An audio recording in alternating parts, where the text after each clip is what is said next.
오늘 우리에게 주시는 하나님의 말씀 사도행전 9장의 말씀입니다. 오늘도 하나님의 영광을 위해 살아가는 복된 날 되시기를 축복합니다.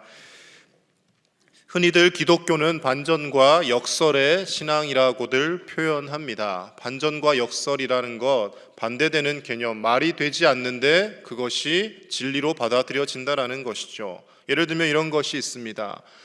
신이라고 하는 분이 예수님께서 하나님의 아들이고 하나님과 동등됨을 취할 분인데 이 땅에 육신을 입고 오셔서 십자가에 고난을 당하시죠.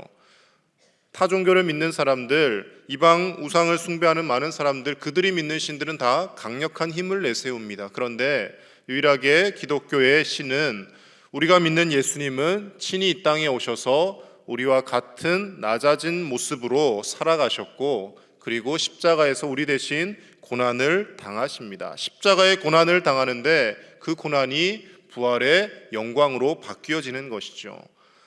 바울도 후에 회심하여서 자신이 약한데 약한 것을 자랑한다라고 표현합니다. 여러분, 강한 것을 자랑해야지 약한 것을 어떻게 자랑을 하며 살겠습니까? 많이 배웠고 나는 많이 가졌고 힘이 있다라는 것을 사람은 누구나 드러내려 하지 내가 약한 존재라는 것을 자랑하려고 하는 사람은 없습니다. 그런데 신앙인들은 약함을 자랑한다는 것이죠. 이것이 역설이고 반전이라는 겁니다. 왜 그것을 자랑할 수 있습니까? 우리가 약한 것으로 그치는 것이 아니라 나는 약하지만 우리와 함께 하시는 하나님이 강하시다라는 것을 더 크게 내보일 수 있기 때문인 겁니다. 그리고 예수님도 끊임없이 말씀하십니다. 의로운 사람, 능력 있는 사람을 부르러 이 땅에 오신 것이 아니라 나는 죄인들을 부르러 왔다라고 말씀하시고, 죄 있는 사람들과 가까이 하셨고 죄인들을 회개하도록 만드셔서 하나님 나라의 큰 일꾼으로 세워 가셨다라는 것이죠. 그래서 하나님의 말씀을 읽다 보면 우리 인간의 상식으로는 도저히 생각되어지지 않는, 받아들여지지 않는 일들이 계속해서 나타납니다. 저런 사람이 어떻게 하나님 나라 일꾼이 될 수 있어? 저런 상황에서 무슨 소망이 있겠어 하는 그 상황 가운데 하나님의 일하심과 놀라운 역사가 일어나더라는 거죠. 어찌 보면 그것이 당연할지도 모르겠습니다. 우리 사람이 다 추측하고 예상할 수 있는 상황에서 기적이 일어나고 역사가 일어나는 것은 너무나 뻔한 것 아니겠습니까?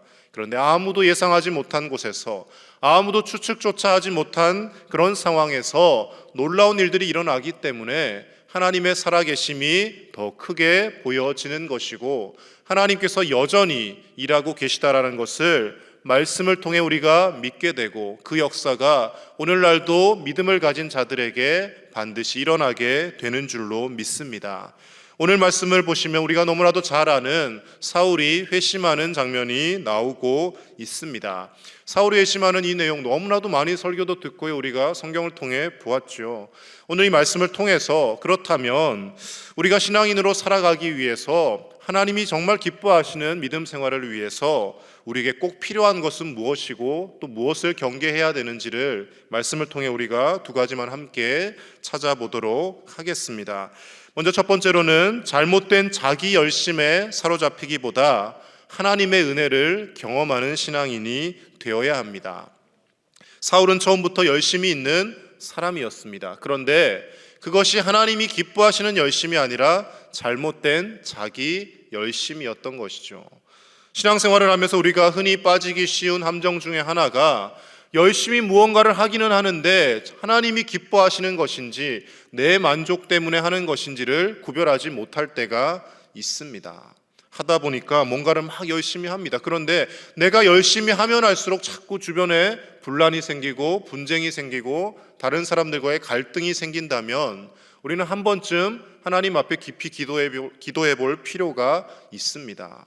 정말 이것이 하나님이 기뻐하시는 일인지, 아니면 신앙생활을 하면서 내가 스스로 생각해낸 내 열심으로 어떤 일들을 하고 있지는 않은지 돌아보아야 한다는 것이죠. 사울도 처음에는 그런 삶을 살았습니다. 나름대로 율법을 지키고 율법을 수호한다는 명목하에 예수님을 믿는 사람들을 핍박하고 앞장서서 그들을 다 잡아 가두는 일을 하였던 사람입니다. 오늘 말씀에서도 1절과 2절 말씀에 사울이 어떻게 했는지 이렇게 표현하고 있습니다. 우리 1절과 2절 다시 한번 같이 보겠습니다. 시작. 사울이 주의 제자들에 대하여 여전히 위협과 살기가 등등하여 대제사장에게 가서 다메섹 여러 회당에 가져갈 공문을 청하니 이는 만일 그 도를 따르는 사람을 만나면 남녀를 막론하고 결박하여 예루살렘으로 잡아오려 함이라.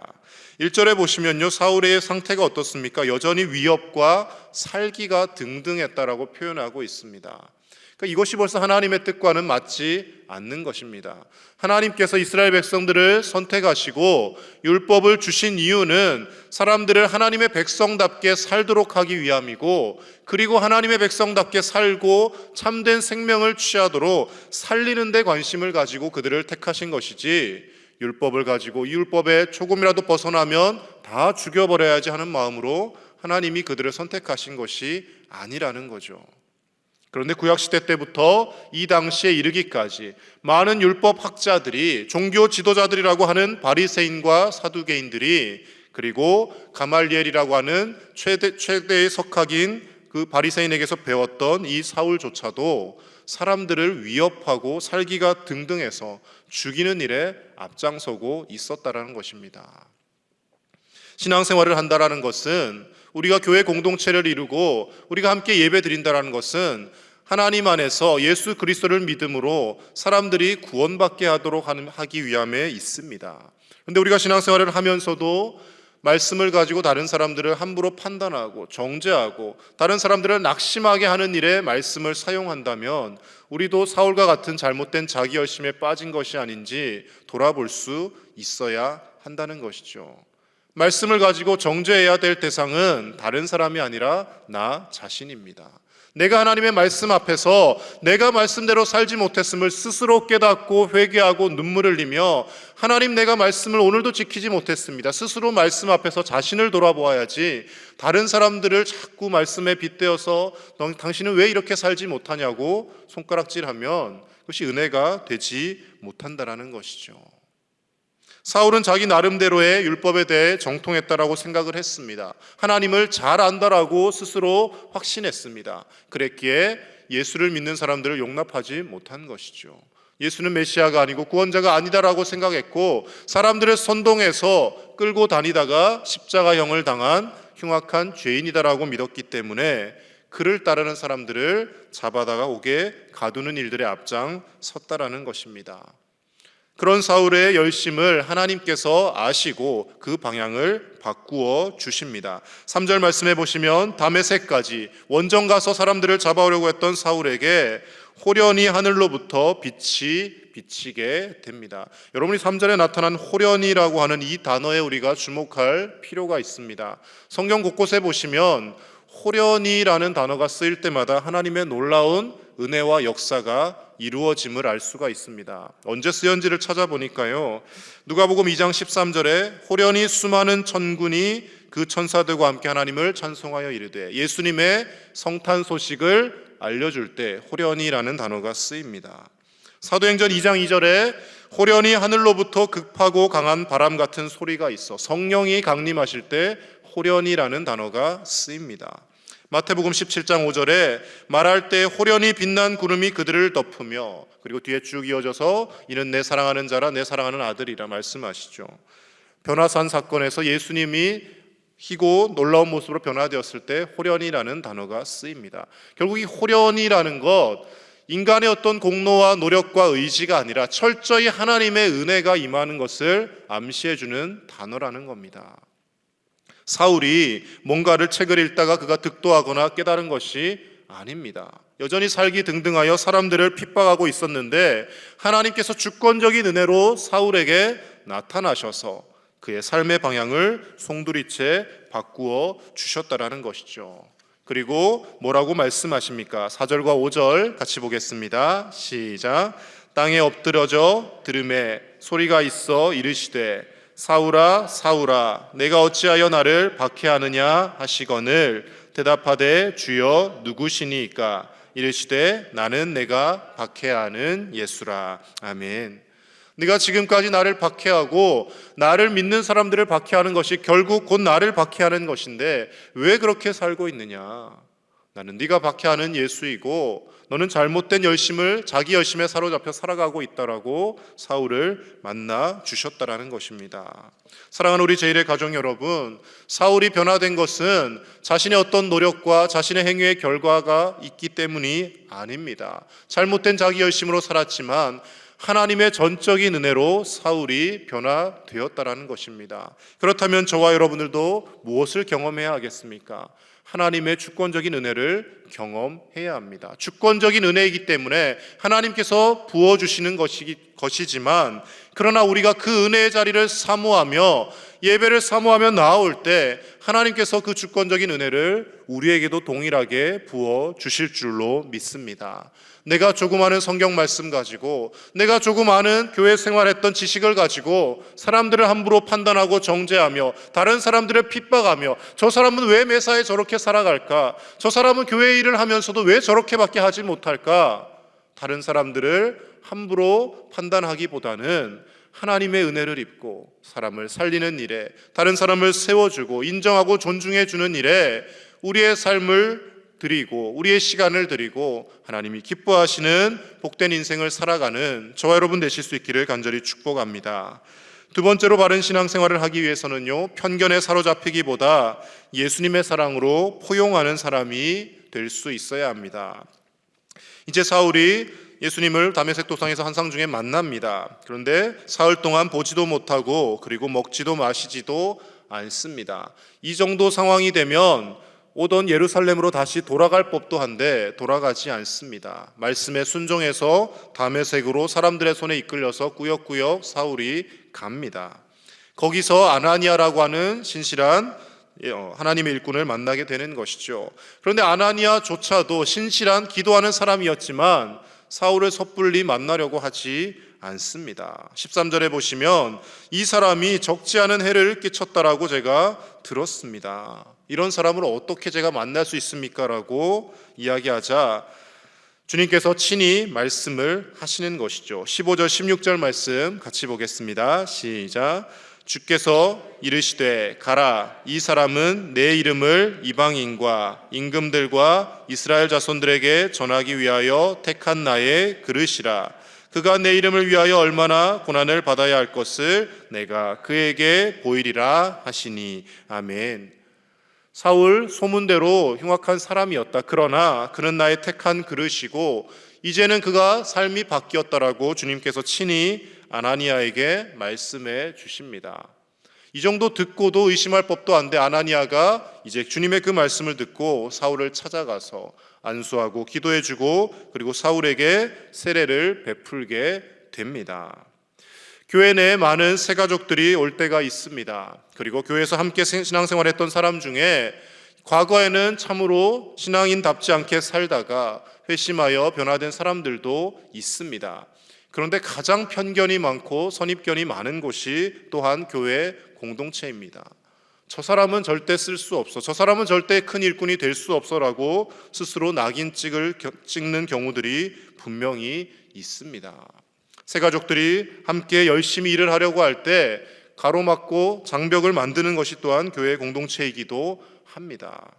우리가 아나니아와 같이 그리고 뒤에 등장하는 바나바와 같이 우리의 공동체에 새로 들어온 사람들을 하나님이 쓰시겠다고 하는 그 일꾼들을 함께 세워주며 편견 없이 그들을 대할 수 있을 때 사도행전에 기록된 말씀과 같이 교회는 부흥하고 성장하게 되어지는 줄로 믿습니다. 그래서 부흥하는 교회, 성장하는 교회를 보면요, 누구나 와서 함께 어우러져서 일할 수 있고 함께 신앙생활을 마음 편히 할 수 있는 교회가 부흥하게 됩니다. 근데 장벽이 쳐져 있고 울타리가 견고한 곳은 어느 정도 선까지는 성장할 수 있을지는 모르지만 그 이상을 뛰어넘기가 어렵게 된다는 것이죠. 출신에 상관없이 배운 자나 못 배운 자나 가정 형편이 어떠하든지 간에 함께 나와서 주님의 일을 감당하고자 했을 때 세워주고 높여주고, 때로는 나보다 좀 부족해 보이는 사람이 남선교회 여전대 회장이 되고 구역장이 되었다 할지라도, 교회의 중직을 맡았다 할지라도 하나님께서 세우셨음을 인정하며 그들을 인정하고 높여줄 수 있는 교회가 건강한 교회이고, 그런 교회가 성령의 은혜로 말미암아 부흥하게 되어질 줄로 믿습니다. 만약에 사람들이 사울에 대한 편견을 가지고 사울을 용납하지 않고 아나니아와 바나바와 같은 사람들이 없었더라면 사울이 사역을 하는데 더 힘들었을지도 모릅니다. 교회가 이렇게 빨리 더 부흥하게 되는 일이 앞당겨지지 않았을지도 모릅니다.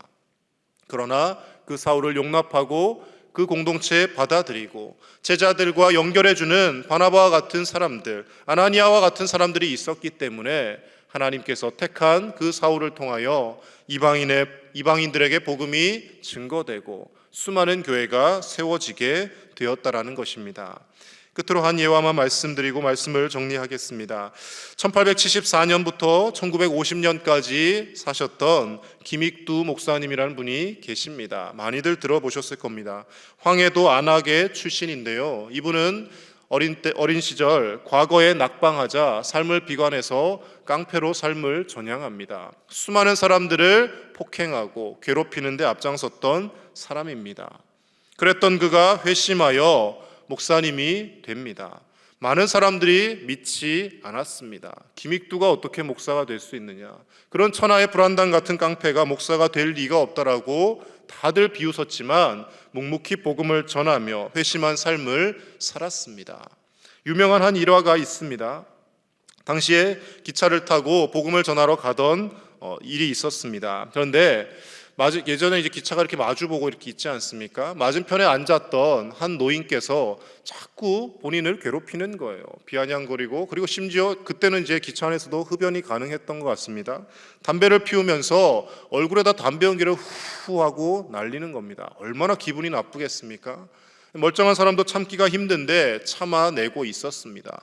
계속해서 담배 연기를 얼굴에 후후 날리니까 참다 못한 이 김익두 목사님이, 아니 이놈의 영감탱이가 정신이 나갔나면 멱살을 확 잡았다라는 거예요. 근데 멱살을 탁 잡고 보니까 이제 나는 목사가 되었지 생각을 하고 그것을 다시 쓱 놓으면서 죄송합니다, 제가 아직까지 과거의 버릇에서 다 벗어나지 못했나 봅니다라고 사과를 했다는 것이죠. 그러자 그 노인이 이렇게 이야기를 했다고 합니다. 그래도 김익두가 목사가 된 것이 맞기는 맞구먼, 옛날 같았으면 벌써 내가 맞아 죽었을 텐데라고 이야기를 했다는 것이죠. 사람들은 자신이 가진 생각으로 누군가 변화되었다고 했을 때, 누군가 은혜를 받고 하나님의 일꾼이 되었다고 했을 때 잘 인정하지 않습니다. 저 사람이 무슨 목사가 돼? 여러분, 그런 생각으로 사람들을 바라보시면 저도 목사 될 수 없는 사람입니다. 이 앞에서 설교할 자격이 없는 사람이죠. 하나님 은혜로 말씀 전하고 교회에 서는 것입니다. 우리 다 마찬가지지 않습니까? 장로님들, 권사님들, 물론 어릴 때부터 너무나도 훌륭하게 살아오셨던 분들도 계시지만 다 인생의 풍지풍파가 있는 분들입니다. 그런데 하나님의 은혜로 그 자리에 서는 것입니다. 하나님께서 세우셨으면 인정해 줄 알고, 하나님이 세우실 때는 그만한 이유가 있다라고 생각을 하고, 저분을 장로님으로 세우셨으니, 저분을 권사님으로 세우셨으니, 저분을 안수 집사님으로 교회 항존직으로 세우셨으니, 저분이 구역장이 된 데는 하나님의 뜻이 있다라고 생각하며 편견 없이 사람들을 인정하고 세워줄 수 있을 때 우리 광양제일교회가 더욱 은혜로운 성령이 충만한 공동체가 되어지고 부흥하는 교회, 하나님의 기쁨이 되는 교회로 나아갈 수 있게 되는 줄로 믿습니다.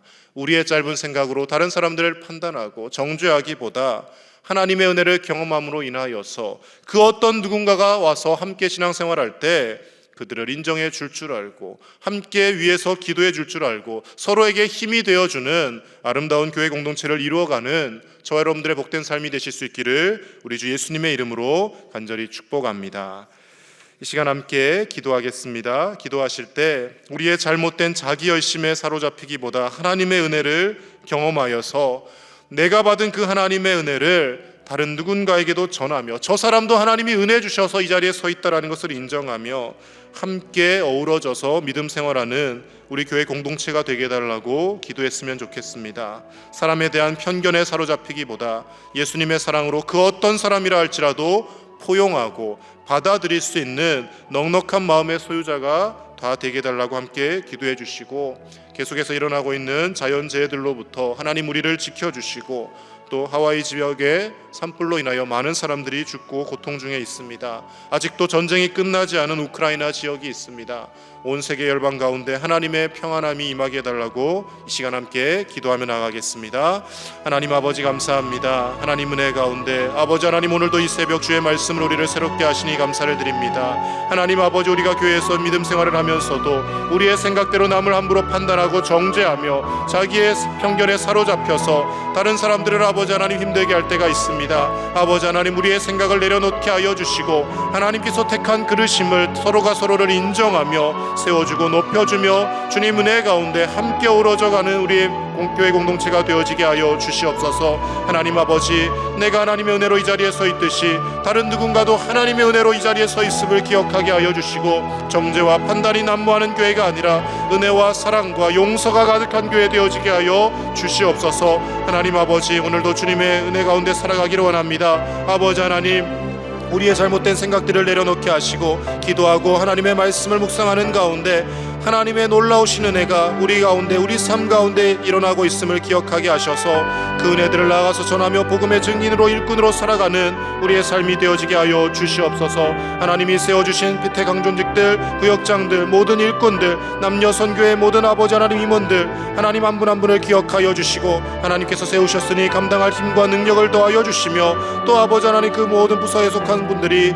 서로를 세워주며 높여주며 함께 마음 모아 주님의 일들을 감당해 가게 하여 주시옵소서. 태풍과 산불과 전쟁과 기근과 여러 가지 아버지 하나님 어려움으로 인하여서 고통당하는 수많은 세계의 사람들이 있습니다. 불쌍히 여겨주시고 주님의 손으로 다스려 주셔서 하나님 모든 자연재해와 전쟁과 모든 아픔으로부터 속히 해방되게 하시고 하나님의 은혜 가운데 살아갈 수 있도록 주님 이 하루도 역사하시고 온 세계 가운데 하나님의 평화를 허락하여 주옵소서.